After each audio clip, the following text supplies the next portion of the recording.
যুদ্ধের সময় দীর্ঘ হতেই ইরানে মার্কিন স্থল অভিযানের শঙ্কা যখন প্রকট হচ্ছে, এমন সময় জলপথের বাধা ডিঙিয়ে কিভাবে ভূখণ্ডে পা রেখে আক্রমণ চালানো যায় সেই মহড়া সারল দক্ষিণ কোরিয়া ও যুক্তরাষ্ট্রের একদল সেনা।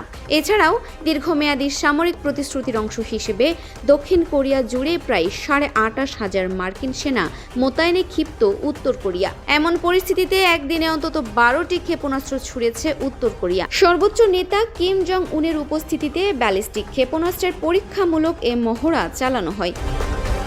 নিক্ষেপ করা রকেটগুলো কোরিয়ার পূর্ব সাগরের ৩৫০ কিলোমিটার দূরের লক্ষ্যবস্তুতে শতভাগ নির্ভুলভাবে আঘাত হেনেছে বলেও দাবি করছে পিয়ংইয়ং। ক্ষেপণাস্ত্রগুলো ৩৫০ কিলোমিটার উড়েছিল বলে তথ্য প্রকাশ করেছে সিউলও।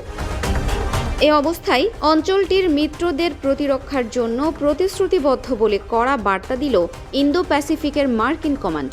একদিনে উত্তর কোরিয়ার এক ঝাঁক ব্যালিস্টিক ক্ষেপণাস্ত্র উৎক্ষেপণের বিষয়ে অংশীদারদের সঙ্গে জরুরি পরামর্শ করা হয়েছে বলে জানিয়েছে ওয়াশিংটন। ২ দশকেরও বেশি সময় ধরে ব্যালিস্টিক এবং ক্রুজ ক্ষেপণাস্ত্রের পরীক্ষা চালিয়ে আসছে উত্তর কোরিয়া, যা পারমাণবিক অস্ত্র সরবরাহের উপায় তৈরির প্রচেষ্টা হিসেবে ধরা হয়। এমনকি উত্তর কোরিয়া ইরানকে ক্ষেপণাস্ত্র প্রযুক্তি সরবরাহ করেছে এবং ইউরেনিয়াম সমৃদ্ধকরণ কর্মসূচিতে প্রযুক্তিগত সহায়তা দিয়েছে বলেও অভিযোগ রয়েছে।